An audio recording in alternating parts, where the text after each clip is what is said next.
Bonjour, ici Monsieur Kra. Nous avons vu lors d'un exercice sur les suites numériques que nous étions coincés lorsque l'inconnu était en exposant. Nous allons utiliser les fonctions logarithme pour nous aider à résoudre ce type d'équation. L'équation est celle-ci.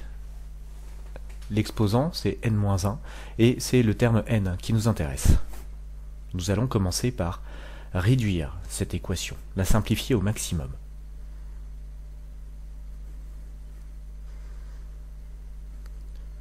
Le 47 000 passe de l'autre côté.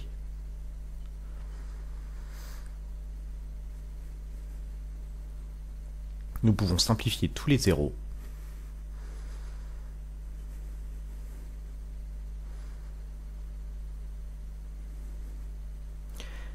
Et il nous reste cette dernière ligne. On va appliquer une fonction logarithme népérien ou logarithme décimal, peu importe, l'une ou l'autre dans ce cas-ci. J'ai choisi le logarithme népérien et on l'applique à l'ensemble de l'équation pour chacun des deux termes. Une des propriétés opératoires des logarithmes, c'est que l'exposant de 0,95 va passer en coefficient multiplicateur. On n'oubliera pas de mettre les parenthèses, parce que c'est n-1 en entier qui va multiplier le logarithme népérien de 0,95.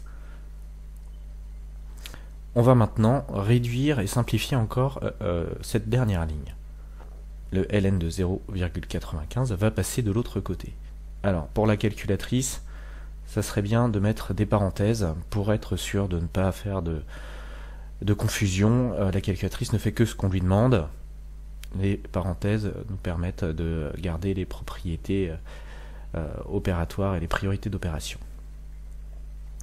Donc le -1 va passer de l'autre côté maintenant.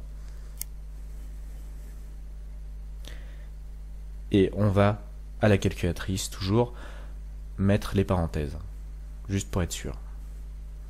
Donc le -1 passe en +1. Il ne nous reste plus qu'à entrer tout ça, sans erreur, et on obtient une valeur approchée. À partir de ce résultat, on peut continuer l'exercice et en tirer toutes les conclusions nécessaires. Un autre type d'équation avec les inconnus en exposant, en exposant d'une exponentielle par exemple, là on va préférer prendre un logarithme népérien, car on a une propriété opératoire intéressante entre les logarithmes népériens et les exponentielles. Donc on applique le logarithme népérien à l'ensemble de l'équation, donc sur chacun des deux termes. Et là, comme tout à l'heure, le x va passer en coefficient multiplicateur.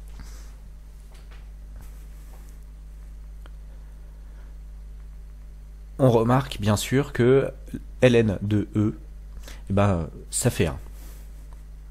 Et x fois 1, ça fait x.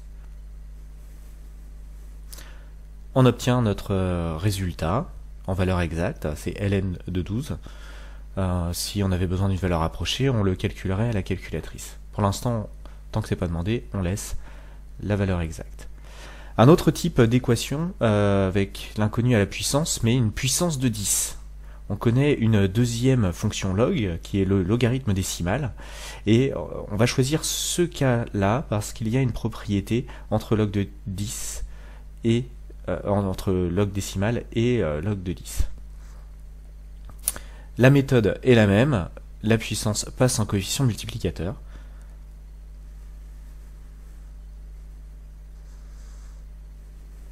Et cette fois, log de 10, ça fait 1. Et x fois 1, ça fait x. Donc on obtient notre résultat. Donc nous retenons que les logarithmes népériens et les exponentielles fonctionnent ensemble, les logarithmes décimaux et les puissances de 10 ensemble aussi. Voilà, je vous remercie, j'espère que ça aura été utile.